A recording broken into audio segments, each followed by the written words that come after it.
Welcome to Regency Love episode 3. Last week, what did we do? Last week, we made sure that our friends Phoebe and Tom ended up together, which was really fun. We didn't see Mr. Ashcroft a whole lot, but we did see his sister a few times. I know that if we see his sister a lot more, we will see him a lot more. So that's what we're going to do. So, starting off strong here.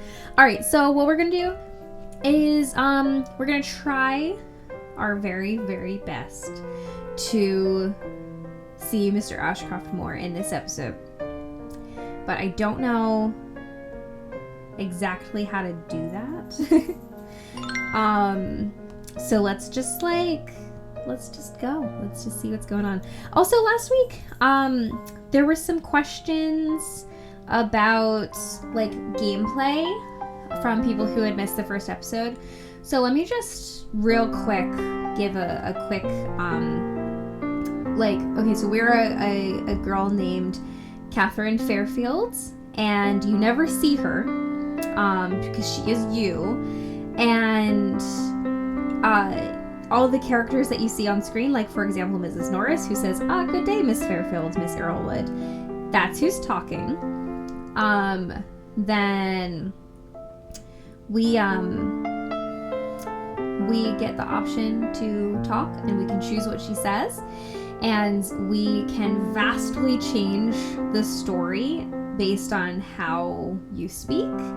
And there are little games that you can play throughout that will help you to gain points, and points help you to gain like character traits, and the more character traits you have, the more stories you open up. So that's kind of like how gameplay goes. And then the goal of the story is essentially to meet all of the men, and then choose one to like end up with. So in our first episode, I had a vote, and everybody voted for Mr. Ashcroft, so that's who we are pursuing. So let's get started. All right, so this is Miss Earlwood. Her name is Mary. She is our best friend. All right, so she starts to speak in a loud, distinct voice. I'm already just doing a terrible job. So, my dear Catherine, I am quite sorry you must accompany me today, for it is rather your bad fortune. Mrs. Winberg's tea leaves are never wrong, and it is best if no one else remains in my company today, lest sudden ill befalls them. Mrs. Norris looks a little alarmed, then hurries away in the other direction. Well, we won't be seeing her for the rest of the day, and for the rest of the week, too, I hope. We've got some children. Good day, miss. You were just about to step into Mr. Stevens' bakery when you hear the chatter of familiar voices. They belong to the school children from Lambton Hall. The children, particularly Colin, seem to be more comfortable when they are not in the presence of adults. Let's see who can get back to the town gates first. I bet I'll win this time, Colin. I can't. I've lost my shoes, and Mrs. Mason will be cross if I return with dirty feet again. Lost your shoes? How'd you manage to do that? They made it hard to climb all the way to the top of the trees where all the best fruit grows. I took them off yesterday to pick some apples, but they were gone when I came back down. Oh, that's where you got those apples. They were delicious. But your shoes, they couldn't have disappeared. Shoes don't just vanish into thin air. I'm sure I didn't see anyone walk by, so it might have been a cat. Well, it couldn't have been Mittens. She was with me all day, weren't you, Mittens? Maybe it was the hermit in the woods. The hermit? But they say he's a giant. Surely I would have noticed if he'd stolen my shoes. But they say he's very stealthy. You wouldn't have seen him coming. Hermit or not, we'd best get back soon, or we'll be late for tea. Mrs. Mason wouldn't like that. The children walk on without noticing you. They appear to be quite concerned about the hermit in the woods. We keep hearing about the hermit in the woods, and I honestly don't remember if we ever get a satisfying conclusion to that storyline. You arrive home to find Lord Fat Cat waiting outside. He seems to be curious about your day and about the reasons why you had left the house. Well, Lord Fat Cat, I needed to look at some fabric for dresses. There are many balls coming up, and I must look my best. I was out shopping with Mary. She's been my best friend for as long as we both remember. How I love buying new things. Me too. Shopaholics unite. Because I am a human being and I must leave the house in order to conduct my business. Good Lord, why am I even talking to a cat? No, it's so mean. Lord Fat Cat seems to approve of your response, as long as you are sensible about your spending. Oh, thank you, Lord Fat Cat. You're so sweet. With curious bright eyes, Lord Fat Cat seems to be wondering why you are placing such importance on clothing. After all, is grooming 10 times a day insufficient? There is a gentleman to whom I am somewhat partial. I would like to know him better, and for that I must be at my best in every way, including my attire. It is my duty to get married, and one of the ways in which a lady attracts a husband is by wearing beautiful clothing. Well, grooming is a little different for humans. We need clothing to keep us warm. Lord Fat Cat nods in approval. Yes, you are a sensible she-human to utilize everything at your dispense. But of course, Lord Fat Cat is very clever and sees through the ruse. He knows that humans must court each other and have human kittens. Human kittens! The question Lord Fat Cat has for you is a simple one. Is it truly your dream to enter matrimony? I think so, yes, but oh, how it depends on so many things. I wish to follow my heart and marry the man I love. Heavens no, I dream of being a lady of independent means. My dreams have nothing to do with it. Now let's let her marry for love. I want her to be happy when she marries. Lord Fat Cat sympathizes with you, but warns against making ill judgments at the drop of a top hat. But that is enough talk for today. Lord Fat Cat requires his afternoon nap, after which he must seek out other souls in need. This is so sweet! With a slight swagger, Lord Fat Cat leaves you to it. He seems to understand you perfectly well, and you are certain he will keep your secrets to himself. That's great. A hideous metamorphosis of the bosom has been affected by the mean of invented stays or corsets. All right. Wait. Everything's at 28. Okay. Some errands in town. Oh no, it's Mr. Dopey. I mean Mr. Digby. Miss Fairfield, I am glad to have found you at last. As much as I enjoy some hustle and bustle, there is sometimes a little too much excitement for my liking. Not that I am incapable of dealing with such excitement. Of course, as I am still in high spirits despite my years, I am sure you will agree, but there are too many people about, and people one wishes to now shall we say this politely? People whose eyes one is not particularly keen on catching, if you know what I mean, and I am sure you do, being the bright young lady that you are. Oh my gosh.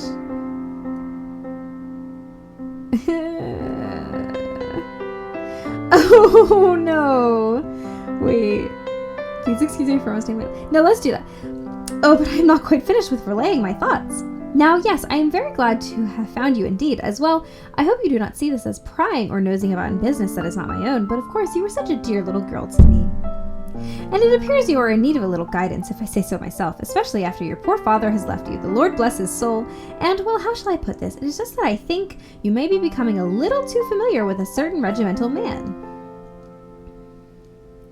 We have barely spoken to Mr. Graham, so... Wait, I hope... What was that? I hope you have not... No. I've broken it. I hope you are not berating me for having formed a harmless acquaintance. Oh, but they are never harmless, my dear. You do not have age and wisdom on your side. You appear to be a little taken with Mr. Graham and his liveries, but do not be deceived, my dear, for although I am certain he is a charming young man, he has much to recommend him, though I personally cannot think of a single attribute at present. But let it be noted that I am not dismissive of his character, and you must keep in mind, my dear Miss Fairfield, that he belongs to the military, and men of the militia are flighty creatures, as is the nature of their position. I really must take my leave now. Ah, yes, of course. I'm sure you have quite a few other obligations today. Ah, Mr. Dopey. Miss Fairfield, have you developed a stutter to accompany the rest of your fine qualities? Yes, Mr. Digby, I am she. I thought that perhaps you might like to talk a little, if it is not too forward of me to take your time. It's not only too forward, but also a waste of my time. Do excuse me, Mr. Digby. Yes, your company is very welcome. Why isn't there something in between? Let's be nice. Oh, he blushed. Well, I was thinking that the sky today was pleasantly pleasant, and why, I think I see Miss Earlwood, who promises to be pleasantly pleasant too. Do excuse me. Actually, I was wondering if you have any thoughts about the regiment being in town. Why, it was indeed, but I wish to know what you think about the regiment. The regiment? Well, they are the regiment, of course. They are here to protect us all. Well, not at present, for we are in no immediate danger, but our own fair country is at the risk of invasion, and... Oh dear, it is unbecoming of me to introduce such talk in the presence of polite company. Mr. Digby's cheeks begin to resemble the shade of the militia's uniform. They are a pleasant bunch, that seems quite correct. Yes, a pleasant bunch. What a pleasant turn of phrase. Almost as pleasant as the weather. Mr. Digby wanders off a little distracted. Salem, stop it! Salem! Oh, my cat's the worst. Oh my goodness. Okay. You are walking through the woods on your way home when you suddenly feel a little lightheaded. The sun is particularly strong and it occurs to you that you had forgotten to bring a hat. Perhaps all you need is to sit down for a bit. You look around, but there is nothing suitable for you, short of sitting on the ground and getting your dress dirty. Suddenly you hear a soft meowing at your feet. Alas, it is Lord Fat Cat. Lord Fat Cat meows again and rubs your leg. He appears to be slightly concerned about you. You must be Lord Fat Cat. It's about time you showed up. We've met. Lord Fat Cat seems somewhat amused. Seemingly satisfied by your response, Lord Fat Cat turns around and trots to a low, flat rock within the shade of a tree that you had overlooked. It would be the perfect place to sit down and catch your breath. How did you know that's exactly what I needed? Lord Fat Cat's meow sounds like a chuckle, and he swishes his tail in pleasure. You sit there for a few minutes and instantly begin to feel better. Lord Fat Cat has moved a little further away to lie in a patch of sun. Perhaps Bessie was right about the cat's intelligence. When you feel well enough to leave, you stand up and brush off your clothing. Lord Fat Cat rises with you and seems intent on remaining with you.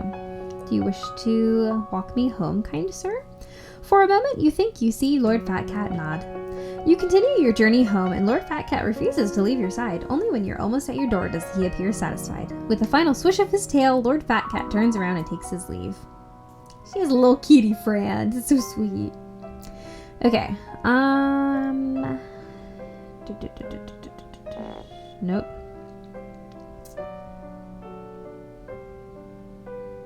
Let's get some points. Or not.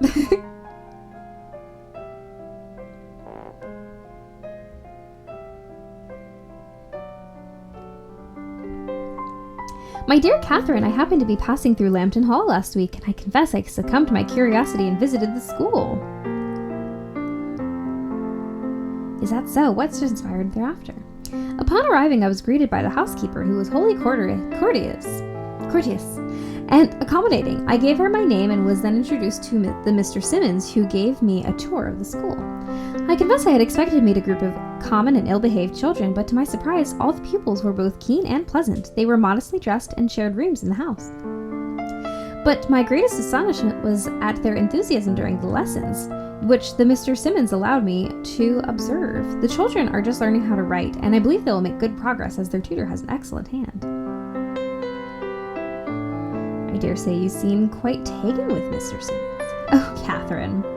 But I do not know what to make of this school. Mamma has scolded me for calling on such a place, but surely she should have seen it for herself first. It is really quite lovely.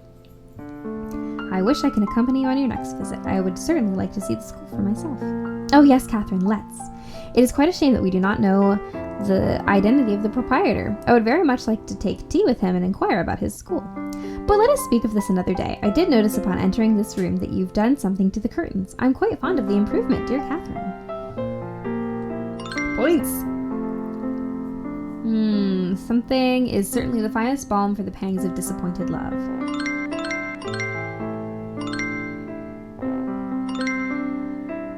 I have no idea what this... Oh, wait, I know what it is. Friendship. Okay.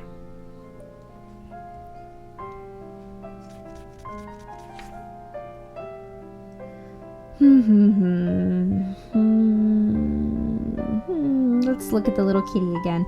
As you leave home, you are surprised to see Bessie crouching outside of the house, feeding scraps to Lord Fat Cat. You notice that these are not ordinary scraps, if they are scraps at all. That explains why Lord Fat Cat has not required a change in name. Upon seeing you, Bessie says goodbye to Lord Fat Cat and heads inside. She does not close the door fully. I think I would like to be a cat and spend my days doing very little. Lord Fat Cat swipes the air in front of him. You would make a poor cat if you continue to dawdle and daydream.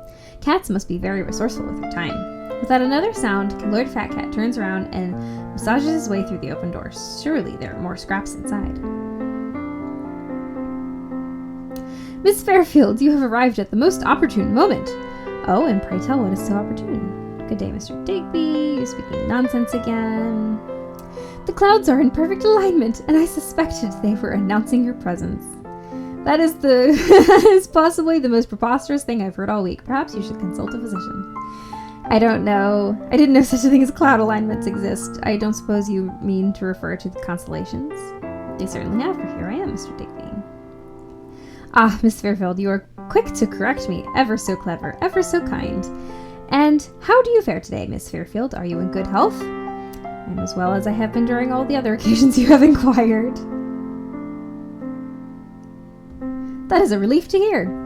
But you must not let your guard down, Miss Fairfield, lest a blight strikes us and a sudden ill befalls you as it did your father. Oh, wow, don't talk about him like that.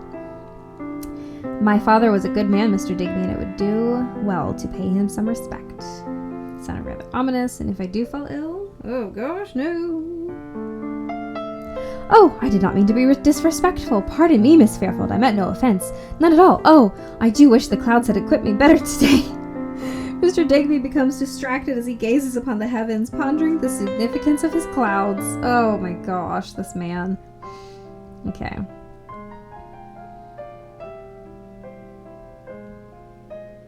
Let's go to town with Miss Ashcroft. I am so glad to finally see you again, Miss Fairfield. Thank you so much for agreeing to be my companion. You are very welcome indeed. I hope you do not mind me asking, but your brother does not seem to be in sight, and I wish to know if we should start without him. His tire me my pleasure, on the contrary. My brother has granted me permission to spend the afternoon with you alone, though he will be collecting me in 3 hours. I had never thought he would allow such a thing, particularly after the horrendous incident at Mr. Mortimer's, but he appears to trust you very much. Thank you, Miss Fairfield. I believe you need to give yourself a little more credit, for I am sure your brother would not have agreed to such expeditions if he had not placed his faith in you as well.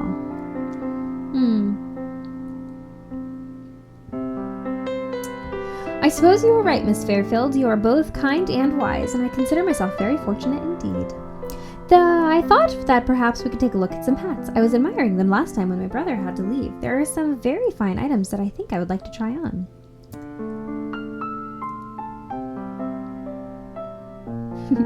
Oh, I hope you are ready to try out a great number of hats, for I'm eager to see you in no less than a dozen different ones. Oh my!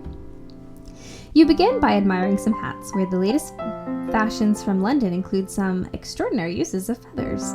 Miss Ashcroft takes a fancy to one and decides to purchase it. As the day passes, you continue strolling through town, walking into shops, though there is an unspoken agreement to avoid Mr. Mortimer's haberdashery. Finally, you find yourselves outside of a dressmaker's shop, where Miss Ashcroft pauses for a moment. Miss Fairfield, are you certain there is nothing you wish to purchase? I feel a little bad having chosen so many things, whereas you have picked none. Thank you for your concern, but there is nothing that I particularly fancy. To be truthful, I don't have any spare funds. I am certain, thank you. I believe today is your excursion. You're to focus on your choices. If there is something on your mind, please do share.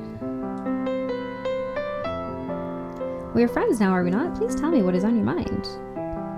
I would like to make a quick visit to Mr. Murray's shop, as I believe he makes the finest coats and cloaks in town. Only if you're very quick. He does indeed, shall we?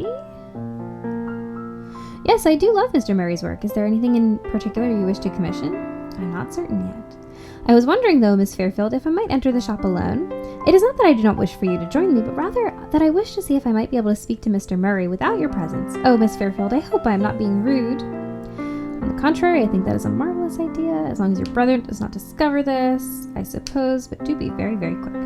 Thank you so much, Miss Fairfield. She enters the shop. You see a lovely coat that is displayed at the window. It would make a wonderful supplement to your riding clothes, but alas, you cannot afford it. You soon realize you are not alone, and that you have been joined by Mr. Ashcroft. Hello, it's time! We're finally seeing him. It's only been, what? How long has it been? 19 minutes! Have you lost my sister already? Goodness me, I had not expected you, Mr. Ashcroft. Hello, Mr. Ashcroft. Mr. Ashcroft, you have startled me. Forgive me for not making my presence known earlier, but I saw your exchange with my sister just a moment ago. Thank you for being so considerate and kind to her. I confess I was a little afraid you would disapprove. You are very welcome. I enjoy spending time with her. I also look forward to my conversations with you, Mr. Ashcroft. She's a pleasant, bright young lady. Let's talk about him. As do I, Miss Fairfield. You must be wondering why I'm so concerned for dear Ellie, perhaps even bordering on being overprotective. Different word. It is clear that you're a very loving elder brother, and Miss Ashcroft is very fortunate to have you. I admit I have thought about it, but did not think it polite to ask. It is none of my concern unless you wish for it to be so. I suppose I do, else I would not have brought it up. Yeah, hold on. Thank you for your discretion. But I see my sister is about to join us. Wait, is there one that lets him tell us? You are very kind, Miss Fairfield. But I see my sister is about to join us. Oh, I guess I never get to hear it. Okay. Perhaps you would like to join us for dinner this evening, Miss Fairfield. I wish to thank you for your generosity towards Eleanor, and I am sure she would welcome your company. Yes, I would love to. Thank you for your invitation. Most excellent. Miss Fairfield, thank you for waiting. My dear brother, I did not know you were here as well. Yes, I have been engaging in some pleasant conversation with Miss Fairfield, who has agreed to join us for dinner. Is that so? Oh, that is wonderful, Miss Fairfield. It is indeed. Have you enjoyed your day, my dear? Oh, yes, dear brother, very much so. I have made some purchases with your account. I hope you do not mind. Will I be expecting men with more hats and brooches at my doorstep? Well, I suppose if it pleases you. Thank you so much. You are the dearest and kindest brother there is. I see you have become more adept in flattery, not something you have picked up from Miss Fairfield, I hope. Oh, do not be so unkind to poor Miss Fairfield. She has been most patient with me today, and has not made any purchases of her own, despite having admired just as many items as I have. Is that so? Mr. Ashcroft looks at you and holds your gaze for a moment. Well, let us not dally any longer. You must both be hungry and tired, and our coach awaits.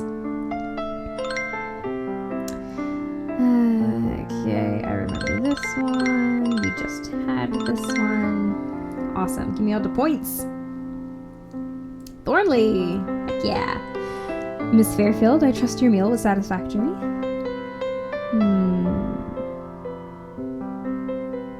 It was more than satisfactory. Miss Ashcroft was not exaggerating when she spoke so very highly of Mrs. Nancy.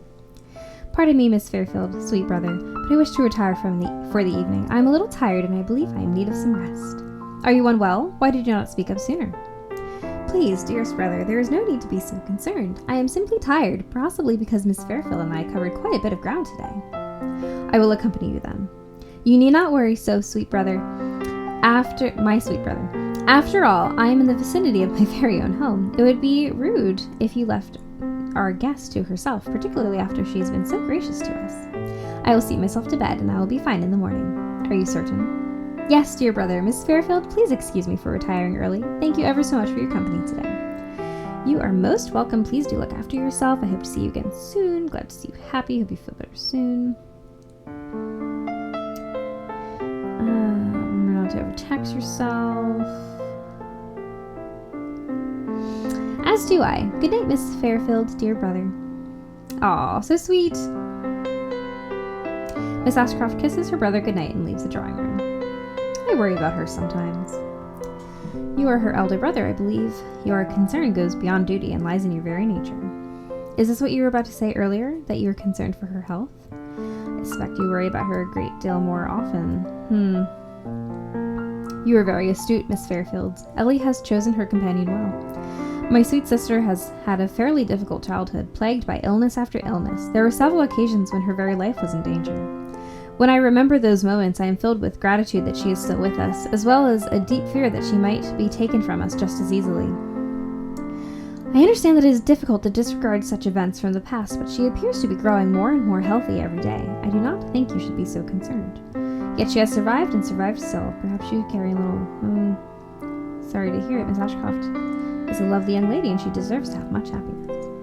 I believe I have you to thank for the recent improvement in her strength, both physically and mentally. I do not know what it is you have done, but she is a lot happier, and I am very grateful. You are most welcome, Mr. Ashcroft. If there is anything else at all I can do to assist your sister, please let me know. I may be responsible for the certain glow in her cheeks lately, but you are the foundation that inserts the light into her eyes. Do not disregard your contribution, Mr. Ashcroft. You must give yourself more credit, Mr. Ashcroft. You are perhaps the most caring and attentive elder brother I have ever known. I thank you for your kind words. I hope you do not mind me asking, but may I entreat you to continue extending your friendship to my sister? I would be much indebted to you. I appreciate that you are anxious as an elder brother, but perhaps you need to trust in your sister's capabilities. She is not a helpless child, and she will neither gain nor lose my friendship simply because you desire it. Of course.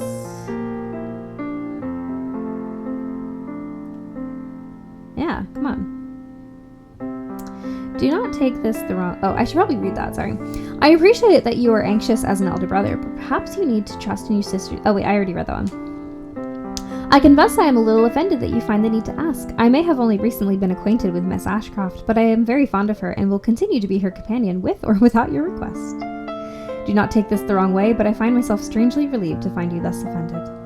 Miss Fairfield, thank you ever so much for your company and for assuaging. I know I have seen that word. My concerns. It is refreshing to speak to someone as observant and sensitive as yourself. Thank you for sharing your thoughts with me. It must not have been easy. I'm happy to lend an ear any time you should require it. I appreciate it. I do believe it is getting late, and though you do not show it, you must be exhausted from keeping my sister company all day. Please allow me to accompany you home. Thank you for your consideration. I have enjoyed the day very much indeed. You need not do such a thing. You're most gracious. Thank you. Thank you for inviting me to dinner and for trusting me with your thoughts. It is entirely my pleasure. Please do follow me. Mr. Ashcroft leads you to the waiting carriage and helps you into it before joining you to accompany you home. The journey passes quickly, and your silence is a companionable one. But we don't talk? That was good. I feel like we made some progress with him. Let's see.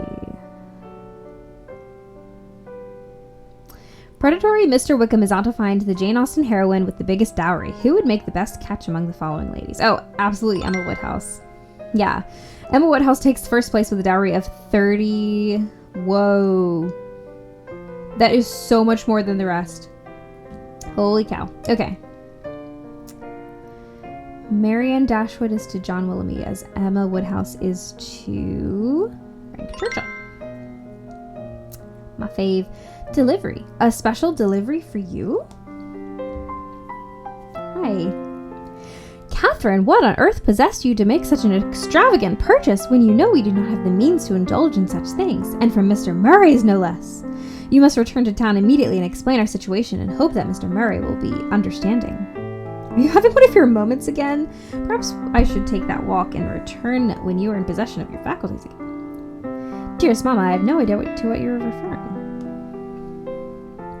I am speaking of the delivery that has just come for you, in a package bearing Mr. Murray's seal, no less. Dear God, what could have possibly led you to think you could afford such a purchase? Mama, please calm down. I have not purchased anything. I am certain there is an explanation to this. And how exactly can such an explanation be procured? Here is the package. I am certain you will fall into panic once you see the invoice contained within. Oh, how is it that I have raised such a spendthrift? You open the package to find a beautiful riding cloak made from the finest material you've known. Oh, it's lovely. Dear Miss Fairfield, please allow me once again to express my deepest gratitude for your company last week. I do not think I would have enjoyed myself so thoroughly in town, which would not have been possible had you not been there with me. My brother was kind enough to accompany me back into town to record some additional measurements and to finalize some of my purchases. I dare say your abilities as a shopping companion far outshine his. I noticed you were appreciating this fine cloak while we were at Mr. Murray's, and I wish to make it a present for you. I hope my estimations for your measurements are correct, and should I have erred, Mr. Murray has agreed to make the necessary adjustments. I would not wish for you to protest about this gift. Please do accept it. I shall not be persuaded otherwise. Your friendship is very dear to me, and I do hope to see you again soon. With much gratitude, I remain your humble friend, Eleanor Ashcroft. Goodness me! I hope I have not misread the letter. Is this truly a present from Miss Ashcroft? Yes, indeed. I suppose it is, though I am as much baffled as you, Mama. And why should you be baffled? It is a gift, simple as that. Come, Catherine, you must try it, for wear. You try out the cloak, which is both stunning and a perfect fit. Ah, it is very becoming on you, Catherine. Such fine material and such fine craftsmanship, too. Mr. Murray is undoubtedly the best dressmaker in the country. Now, I do hope you will not forget your manners and call upon Miss Ashcroft immediately to thank her for your generosity. It would not do for her, and indeed for her brother, to thank you without manners.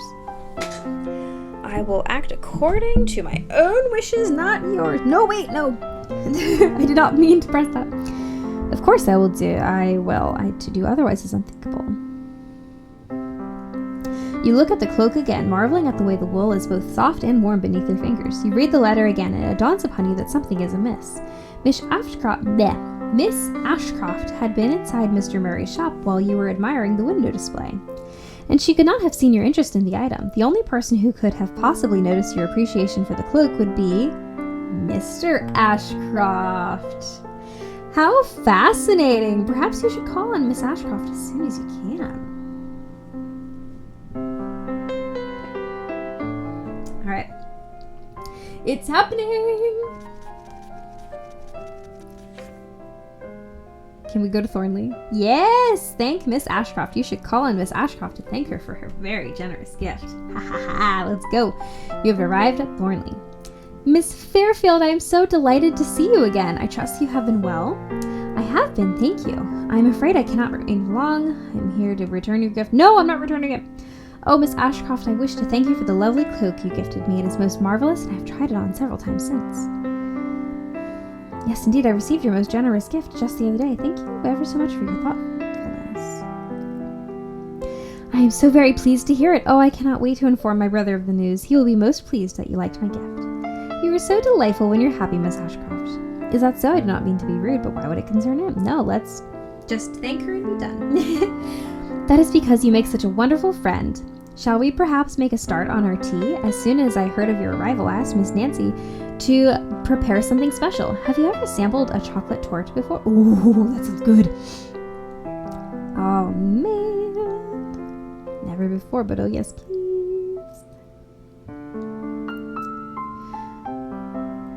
Let's have some together. Oh, Miss Fairfield, I do hope you will enjoy it. Miss Fairfield this and Miss Fairfield that. Must be such a mouthful. We are friends, are we not? Please call me Catherine. Before we proceed, I wish to say that as we are friends, perhaps we should address each other on more familiar terms. My friends call me Catherine or Catherine.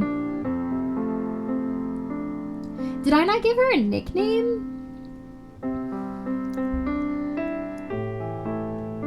I would be delighted to if you would call me Ellie, Miss Catherine. Oh, do not say that, lest I become inclined to curtsy and wait on your every need. The horror of that thought, as I would make a terrible maid. Yes, Miss Ellie. You need not blush so, sweet girl. I believe in a few months you'll be dressing me as you would a cat. I would never. You are far too refined and wise for that, though I suppose cats also possess those qualities. I have been defeated once again, it seems. For what do we live but to make fine sport for our blink and laugh at them in our turn?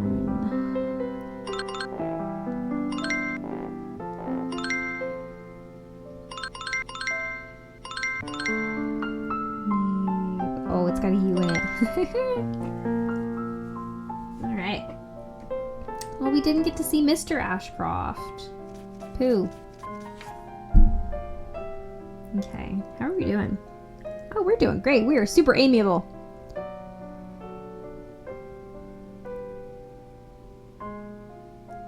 Dining with Ellie. Ellie has invited you to dine at Thornley. She seemed rather spirited in her invitation. You're on your way to Thornley. There is a distinct sound of hooves and wheels ahead. You step aside to accommodate its passing, but as the carriage approaches, it slows down until it comes to a complete stop before you. The driver alights from his seat. You recognize him as Oliver, the Ashcroft's footman, who has driven you home on several past occasions. Miss Fairfield. Good evening, Oliver. I hope all is well. Oliver, is that you? I thought you looked familiar. Yes, ma'am. I come bearing news from Miss Eleanor, who is unfortunately unable to receive you this evening. She sends her most sincere apologies. Goodness me, has she fallen ill? Have you informed Mr. Ashcroft of the situation? Bad news indeed. Is she unwell? No, ma'am, Miss Eleanor is well. She does, however, have some urgent business that cannot be delayed. I believe she may write to you soon. I have also been instructed to take you home. Miss Fairfield, if I may, please pass on my regards and my gratitude to Miss Ashcroft. I do hope nothing ill has befallen you. Her. Yeah, okay. I assure you, ma'am, you need not be so worried. Miss Eleanor is fine. I give you my word. Okay. That was a bit odd. Wait, we've got a letter. It's from Eleanor. An explanation of sorts?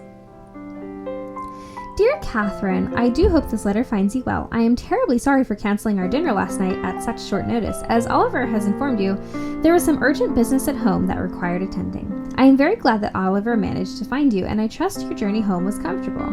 My brother also wishes for me to assure you that I am quite well, and that you need not be so concerned for my health. I wish I possessed the ability to explain the situation, but I cannot quite seem to find the words to do so. An introduction through a letter seems a little impersonal, and I would rather inform you in person. Perhaps if you would be so kind as to join us for dinner tomorrow evening, you will come to see what I mean.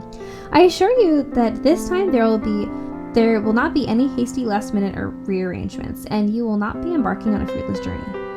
Please do say you will come, dear Catherine. I will instruct Oliver not to leave until you have promised you will join us tomorrow.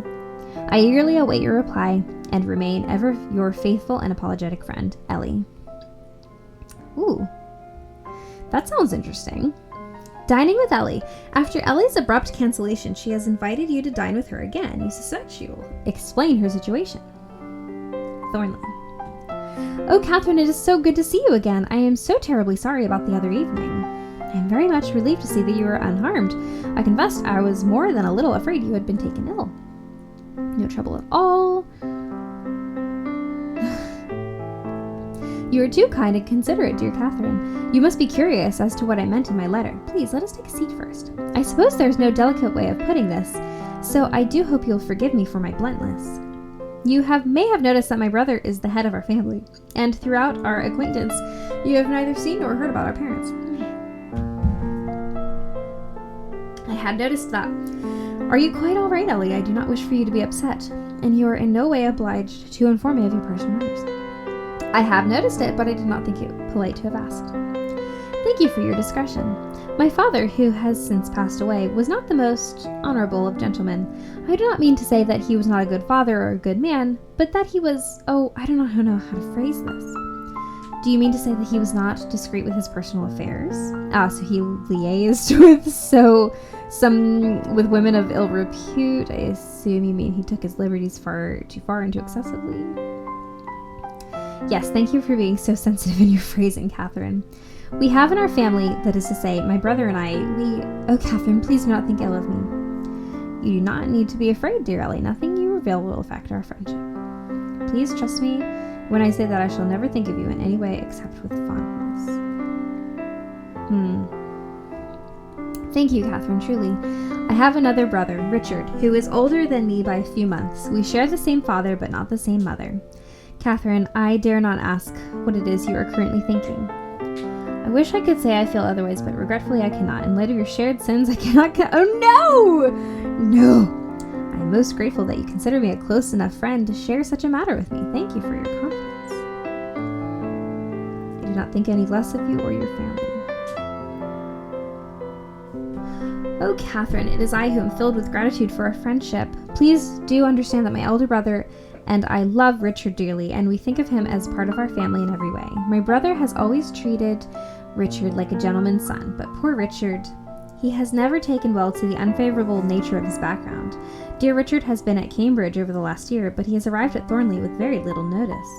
I am afraid that is why we had to postpone our dinner. I did not know how to explain the situation or how you would take the news, and before Ellie can finish her sentence, Mr. Richard enters the room, with Mr. Ashcroft not far behind. Oh, he's cute! So this must be the famed Miss Fairfield. I suppose my half-sister has primed you already, but I believe an introduction of sorts is still in order. I am Richard, the late Oh my goodness! Okay. I am Richard, the late Ashcroft's bastard son, and I suppose I'll be making your acquaintance. Wow, that is a very bold way to introduce yourself. You and Ellie retire to the drawing room after dinner. The men will join you later. Catherine, I do hope you will forgive me for informing you about Richard in such an inconsiderate matter. Every family has its own idiosyncrasies, and I can hardly blame you for affairs over which you have no control. Must stop apologizing for things over which you have no control. It is my opinion that you handled yourself remarkably well. I hope you managed to enjoy your dinner despite the circumstances. Wow, this is like such not a big deal. I admit the conversation was a little stilted at times. Wait, what was that?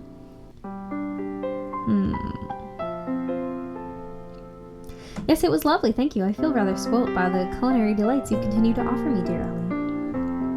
I do not know what kind of impression dear Richard has made, but I do hope you are not quick to judge. He is really a kind and gentle soul once you know him a little better. Wow, that is so unfair that people would judge him for his parentage. Like, what a dark time this was, my goodness. Like, he had literally nothing to do with it. Neither did she, and neither did Mr. Ashcroft.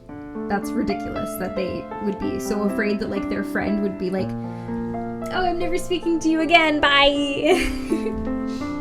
Okay. Let's go on. I just gotta get comfy. Okay. I do not know what kind of... Oh, wait. My dear Ellie, I think you are the one with an abundance of kindness and gentility. My opinion of him is a little matter, and he will have no effect on my regard for you. You seem to be a little forthright, though perhaps that simply resulted from the discomfort of being in my presence. My impressions? I don't know. Is there really more to your bastard half-brother? But it will affect mine. Richard is my brother, and he is dear to me, as are all my brother. Well...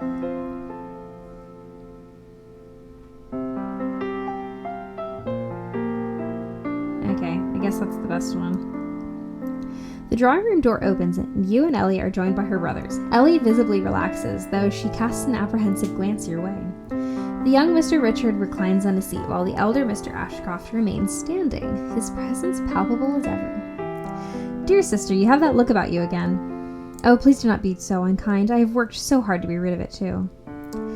Not with much success, it seems. Perhaps it would help if you relax your shoulders a little and not try so hard to hold such an empty smile. It is rather unbecoming. Mumbling. You're one to talk when your shoulders are always so hunched. Richard laughs and tussles Ellie's hair, much to her annoyance.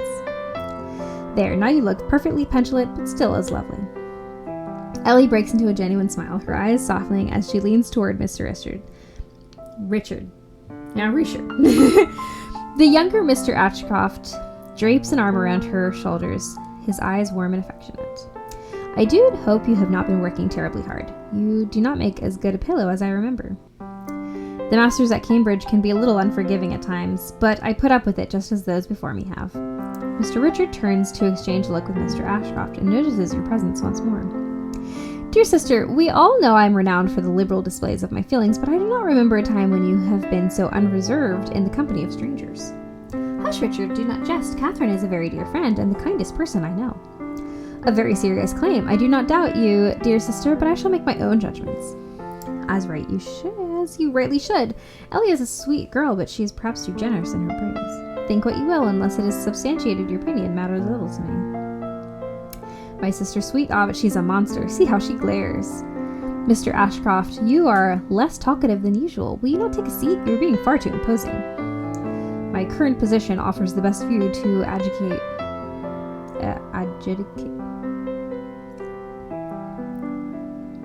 Possible squabbles. I don't know what that word is. Feigning hurt. Squabble. I would never lower myself to such a tasteless activity. I believe there was a particular ash tree that caused quite a bit of controversy. Coloring slightly. Let us not speak of the transgressions in my youth. Your transgression was indeed my victory. As you remind me at every possible opportunity, dear sister, I should have known better than to wager against you back then. I grant you, I would win against you yet again. Unlikely, I have since sharpened my wits, my dear. Feigned expiration, squabbling. Do spare a thought for poor Miss Fairfield, who must be finding your conversation most tedious. Oh, forgive us, Catherine, for having forgotten ourselves. When our family is together, we are rarely in the company of others. I am much obliged to your hospitality, dear Ellie, and am quite content to hear you speak. I suppose there's reason enough to be carried away. You have no need to apologize. I'm sure you have much to discuss. I am starting to feel a little tired, though, so I'm afraid I may excuse myself. You are being well looked after, I hope. Mr. Ashcroft, I do hope you are not neglecting your duties. Do not tease, dear Richard. You know perfectly well that I have been well doted upon. Then I shall dote upon you some more, and accompany you to your room. Miss Fairfield, I can assure you that I am not using my dear sister as an excuse to escape your company. No, of course not, or at least I am not the one whose company you were trying to escape. You're simply being a concerned brother, and there's nothing to fault, only applaud. And here I thought I had succeeded in giving the impression of being callous. Dear sister, perhaps you have chosen your friend a little too well. Catherine, thank you ever so much for your company this evening. I shall see you again soon, I hope. We shall see about that. Yes, you shall indeed. Yes. Ellie and Mr. Richard say their good nights and depart from the drawing room, leaving you with the elder Mr. Ashcroft. Well, I suppose I shall ring for Oliver then, if you were not averse to taking a carriage home. Aw, man, is that it? Mr. Ashcroft accompanies you to where your carriage is waiting. He is a little quiet and rather pensive. Miss Fairfield, I wish to thank you for your discretion. I understand how difficult it is to be accepting of our situation. I don't believe I have given any indications of being accepting. You don't need to thank me, Mr. Ashcroft. Your sister is very dear to me. Your brother appears to have very good intentions.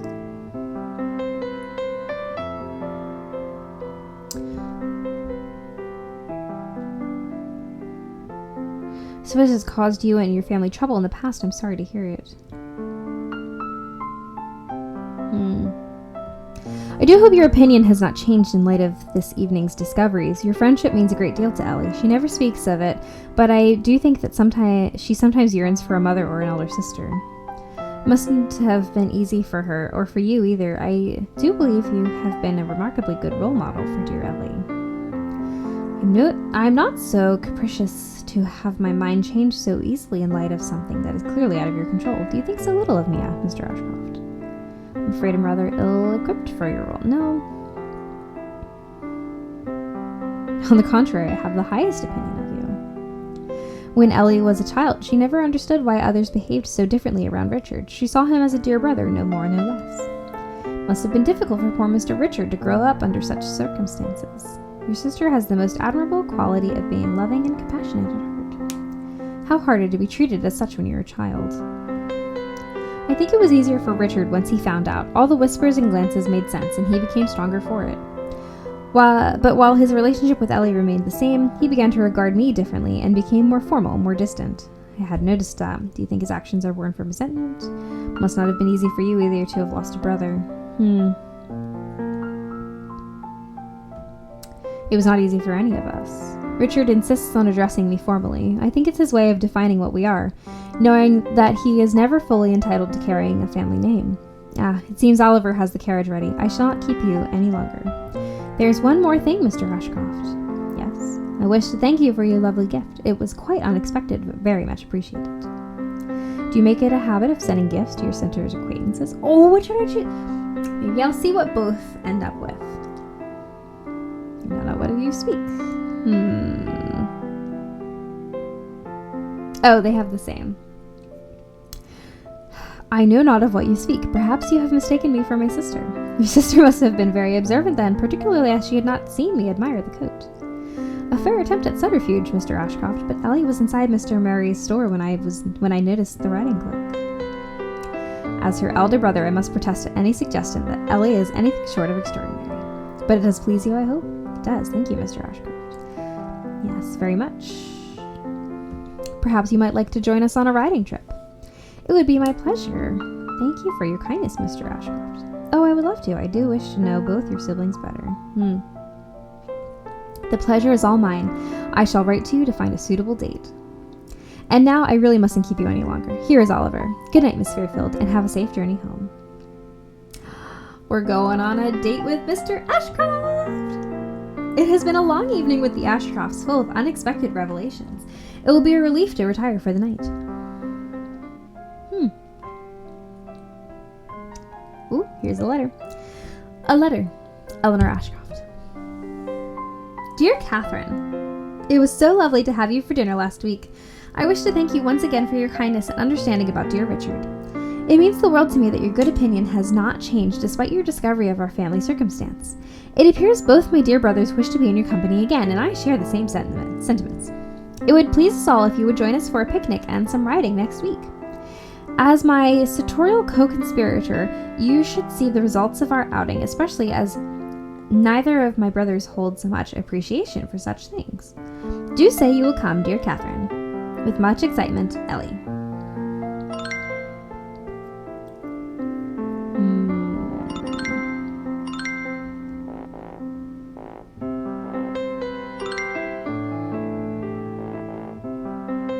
I don't know what this word is.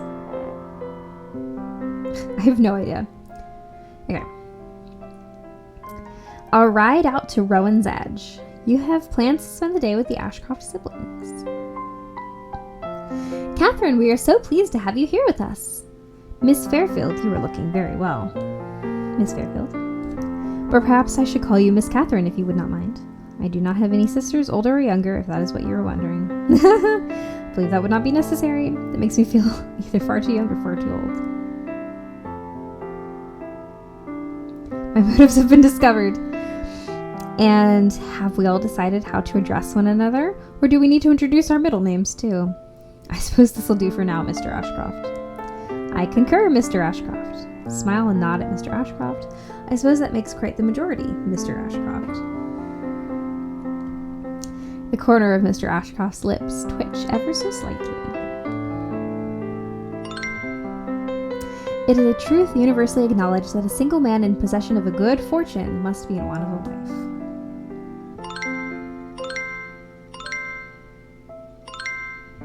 Where are the letters I'm looking for?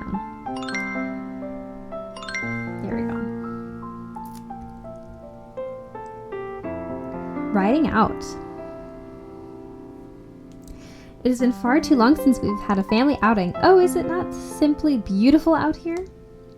I believe the ladies in our company far outdo any sort of beauty you may find. That may be true of Miss Fairfield. Dear Ellie, you must give yourself more credit. You are simply glowing today. You're being far too kind. Don't be so shy. You're looking very well, and your dress brings out the flush in your cheeks.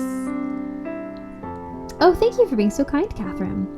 I do wonder if the spot of wilderness around the bend still sports those irises and lavenders. I know you wish to ride a little, but will you mind terribly if I search for the flowers? I should be very quick about it, I promise. As much as I do not doubt the sincerity and intention behind your words, you would either lose track of time or feel rushed in your activities.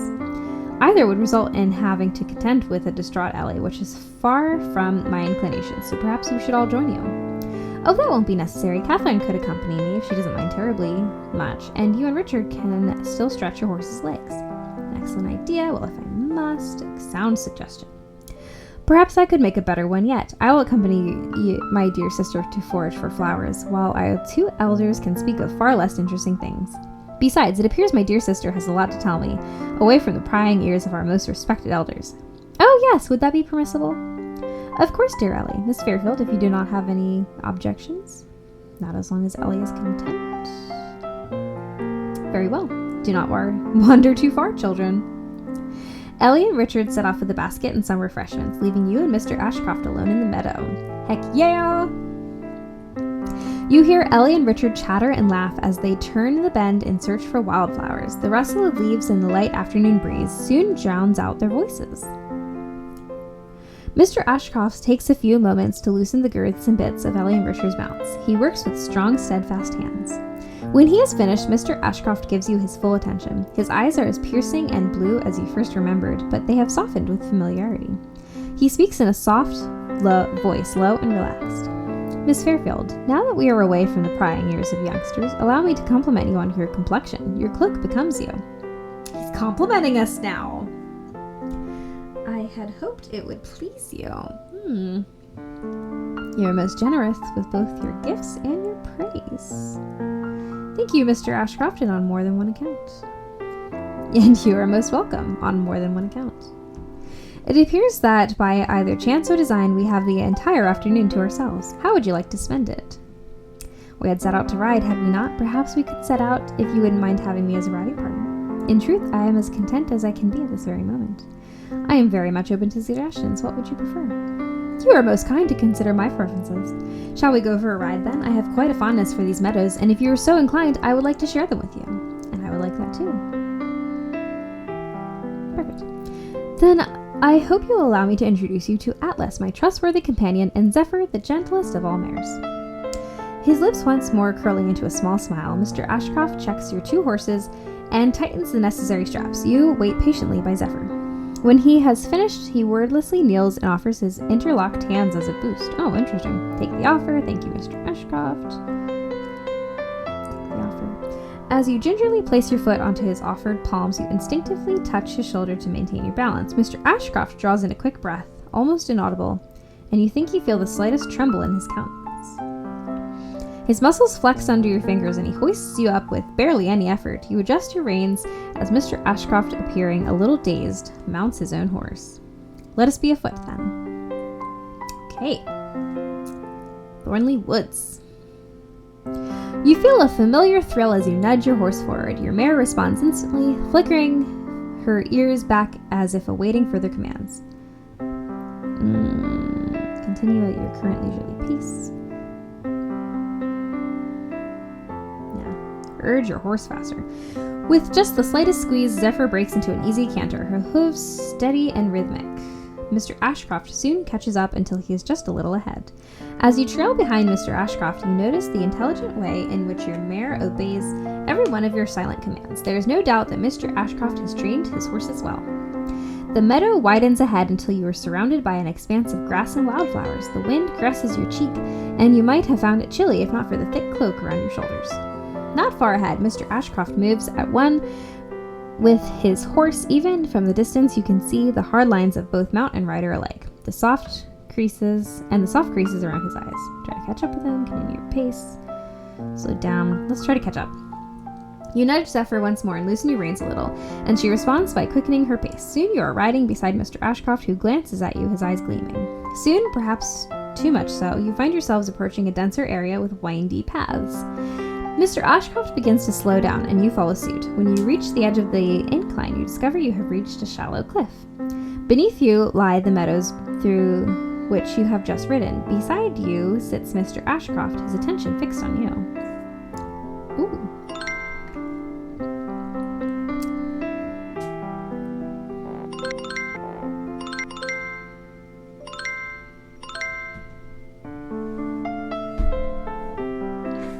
Rowan's Edge. At last, the true Rowan's Edge. Words cannot capture this sight. Sit and admire the view. It's truly magnificent. It is indeed. Mr. Ashcroft continues to survey the scenery ahead, content to remain silent. You are still slightly breathless from your ride, but your riding partner betrays no exertion, save the gloss of perspiration in the strands of his thick black hair. Observe the view in silence, silently offer him your handkerchief. Are we not to make conversation, Mr. Ashcroft? With such a view, there is not much left to be said. You begin to notice, well, what were our other options?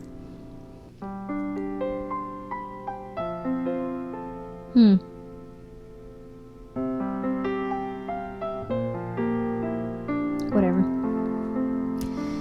You begin to notice the music of nature settling around you, and the chirping of birds, the easy swish of horsetails.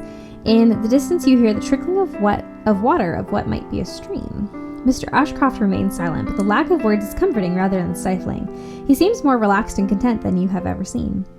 If riding to this very spot is all it takes to free you from your worldly cares, then perhaps you should indulge more often. I am pleased to see you so happy, Mr. Ashcroft. Smile softly at him.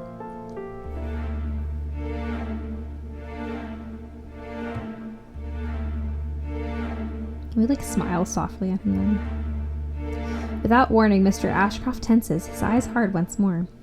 It would be best to make our way back, but we've barely arrived. Is everything all right? In a tone that says otherwise, yes. Mr. Ashcroft offers you a leg up once more, but this time he does so stoically. All the warmth has drained from his countenance, his movements now measured and mechanical. You ride back at the same pace, but the journey feels slower, heavier. The open fields are no longer inviting, full of guarded secrets beneath the polished exterior. That's so mysterious. In vain I have struggled. Oh, it's ardently.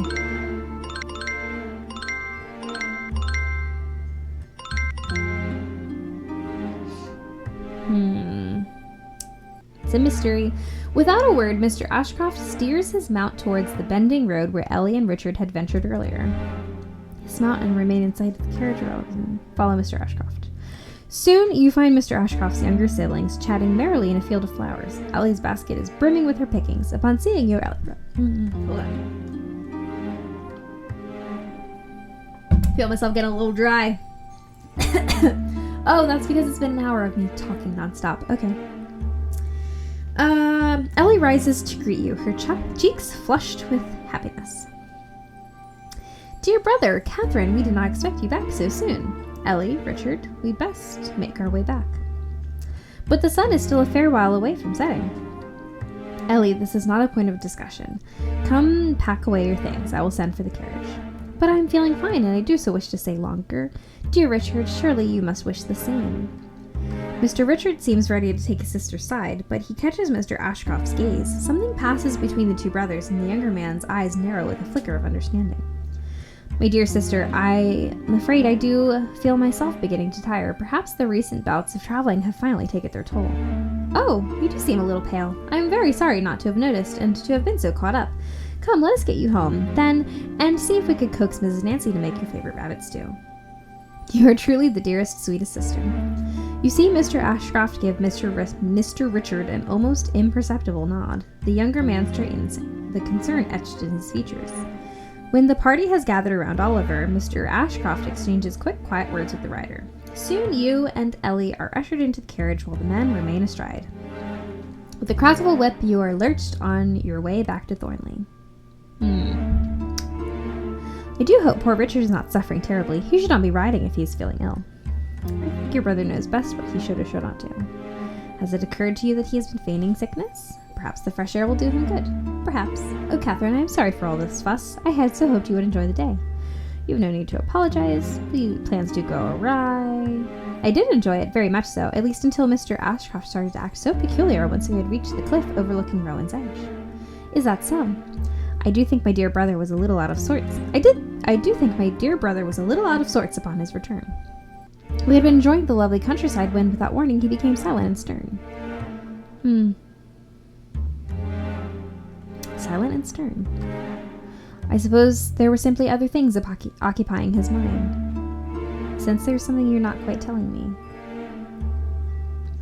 Shifting slightly in her seat, I am not sure if that is for me to divulge. Dear Catherine, I can assure you that my dear brother's reaction had nothing to do with your presence. Surely you must know that you are most welcome amongst us. I suppose that is all I will say for now. Please, dear Catherine, I ask for your patience and your understanding. You're being a little melodramatic.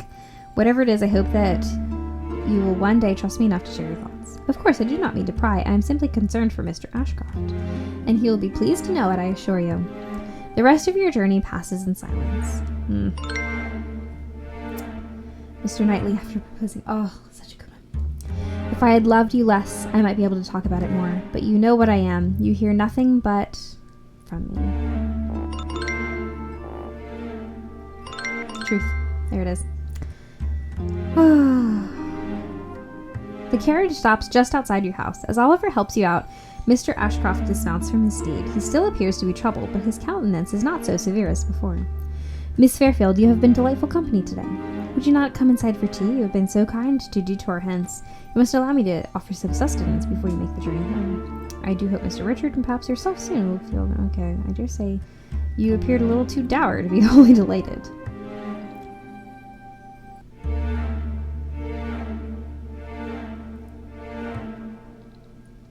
I don't know which one. Your offer is much appreciated, but I'm afraid we must decline. Truly, it was a pleasure to have you with us today, and I do believe I speak for all of us. For us all. Have a good evening, Miss Fairfield. Mr. Ashcroft remounts his horse while his brother nods at you and his sister waves to you from the carriage. They begin to move again and are soon out of your sight. Your day has certainly not gone as expected. You are rather exhausted and a great deal puzzled by Mr. Ashcroft's strange behavior. Wow, I have 29 points after that. That was a really good one. And I think that's probably a pretty good place to leave it. Except, do I have any? Yes, here we go. Here we go. I like to have everything at the same number. Okay, that's a great place to leave it. We've been on for an hour. I like to stop it at an hour. So what did you guys think of Mr. Ashcroft? We got to know him a bit better today. Oh, I'm sorry. Apologizing to my microphone today. So we got to spend more time with him, and it seems like we're definitely getting to be like alone with him more, to like get to know him better. So yes, that's what we wanted. We are moving right along. What are we at? 38? Okay, we're doing pretty good. Doing pretty good. All right, so let's save our game. Save game. Save. Yes. Awesome. Yay. Okay, cool. Well, this has been Regency Love Episode 3. Join me next week for Regency Love Episode 4, where hopefully we will spend more time with Mr. Ashcroft, and we'll find out why he became so mysteriously mysterious at that moment. We'll find out. All right. Have a great day, everyone.